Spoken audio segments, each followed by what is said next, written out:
Hello दोस्तों, फिर से आज आप लोगों का जे इंजीनियर्स यूट्यूब चैनल पर स्वागत है आपका। आई होप आप लोग अच्छे होंगे।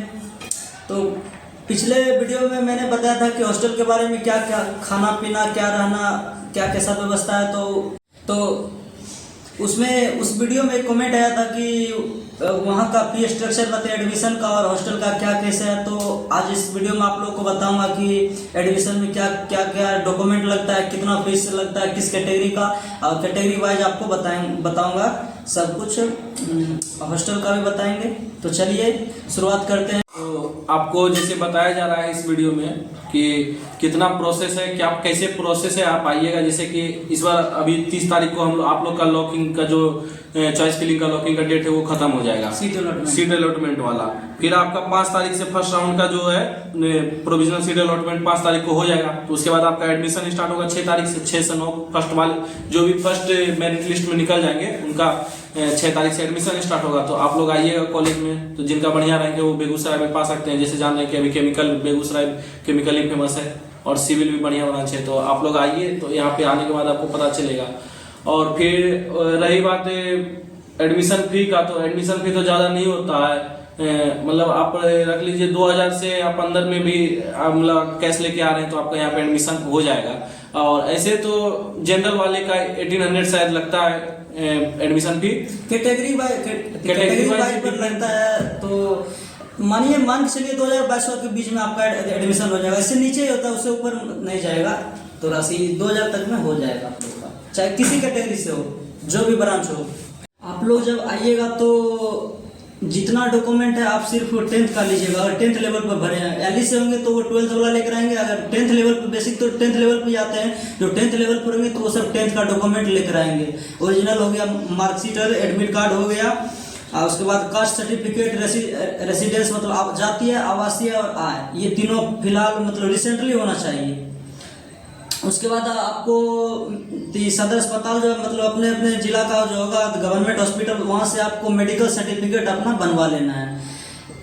तो कॉलेज जब आइएगा डॉक्यूमेंट वेरिफिकेशन में, तो आपको एक एंटी रैगिंग का फॉर्म मिलेगा अपने कॉलेज से। तो वो फॉर्म फिलअप करके आपको फिर अपने डिस्ट्रिक्ट का जो कोर्ट है वहाँ पर जाकर उसका एंटी रैगिंग का वो होता है, हाफी डिपीट करके सब कुछ मोहर लगा कर फिर जमा करना होता है। तो यही सब आपका डॉक्यूमेंट है। आधार कार्ड ले लीजिएगा। तो यहाँ पे एडमिशन में आपको जितना भी डॉक्यूमेंट्स रिक्वायरमेंट लगेंगे वहाँ पे रिक्वायर्ड है आपको सारे 10-12 हैं जो लेके आना है। जैसे हो गया पहले एडमिट कार्ड हो गया, रैंक कार्ड हो गया, पार्ट बी फॉर्म जो भरे थे, रजिस्ट्रेशन किए थे उस टाइम पार्ट ए और पार्ट बी होगा, अलॉटमेंट लेटर होगा, 6 आपको पासपोर्ट साइज फोटो ले लेना है, आपका कास्ट सर्टिफिकेट ले लेना है, रेसिडेंशियल सर्टिफिकेट ले लेना है, इनकम सर्टिफिकेट ले लेना है, कैरेक्टर सर्टिफिकेट ले लेना है। 10th और 12th, 10th से अगर भरे हैं तो 10th का एडमिट कार्ड, या फिर 12th के बेसिस पे भरे हैं तो 12th का एडमिट कार्ड, मार्कशीट भी उसी बेसिस पे 10th अगर है तो 10th के, और 12th है तो 12th। और टीसी आप लेके आएंगे, जिस भी कॉलेज से 10th किए हैं या स्कूल से 10th किए हैं उसका टीसी आपको लेकर आना है, और आधार कार्ड लेके आना है। और आपका साइड पे बायोमेट्रिक स्लिप भी आता है, उसको भी निकलवा कर लेके आना है एडमिशन टाइम में। यही सारा डॉक्यूमेंट था जो आपको जरूरी है एडमिशन टाइम में। फोटो जो लीजिएगा ना, फोटो जो आपका एडमिट कार्ड पर होगा वही फोटो आपको लेकर आना। और जो फोटो यहाँ एडमिट कार्ड पर है जो यहाँ दीजिएगा वो पूरा आपको पूरे जो है ना आपको पूरा 6 सेमेस्टर यानी कि 3 इयर्स तक वही फोटो आपको यहाँ देना जब जरूरत पड़ेगा। और दूसरा फोटो आप नहीं दे सकते हैं, इसीलिए फोटो आप अपना निकलवा लीजिएगा। सीट अलॉटमेंट लेटर के बाद अगर जिस बच्चा का इस कॉलेज में आ रहा है, एडमिशन हो रहा है, तो आप लोग उसी टाइम जो है आप अपना हॉस्टल का फॉर्म भर सकते हैं। हॉस्टल का फॉर्म जिस टाइम आएगा डॉक्यूमेंट वेरिफिकेशन के लिए, तो उस टाइम बोलेगा सर हमको हॉस्टल लेना है, तो सर दे देंगे, हॉस्टल का फॉर्म भर दीजिएगा। और हॉस्टल का जो फीस है ना वो आपको पहली बार में यानी फर्स्ट ईयर के लिए आपको 6000 रुपया लगेगा। मतलब एक सेमेस्टर के लिए 6000 रुपया लगेगा।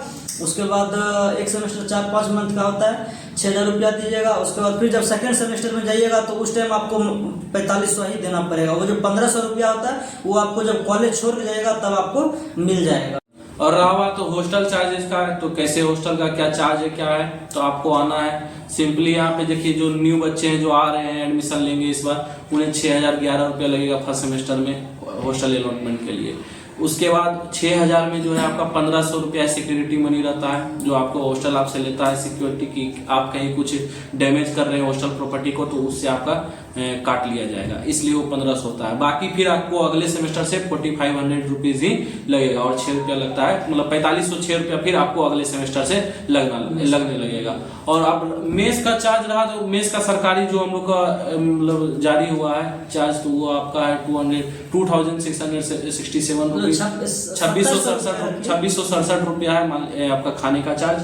और मेस भी अब आइए सरकारी मेनू के अनुसार ही चलता है मेस, वो भी है। चलिए गाइस, जैसा कि शुभम भाई ने बताया आपको ऑल टू ऑल जानकारी तो दे ही दिया, तो फिर अगर और भी कोई आपका डाउट बच गया है या फिर हो रहा है तो मन में आप कमेंट सेक्शन में कर दीजिएगा कमेंट, उसके बाद फिर उस पर भी बात कर लेंगे। तो चलिए आज का ब्लॉग यहीं पर खत्म करते, फिर आगे मिलते हैं अगले नेक्स्ट वीडियो में। चलिए बाय बाय। आप ये मेरा छोटा सा चैनल है जे इंजीनियर्स, इसको फॉलो लाइक और सब्सक्राइब कर दीजिए, शेयर कर दीजिए। चलिए एंजॉय कीजिए।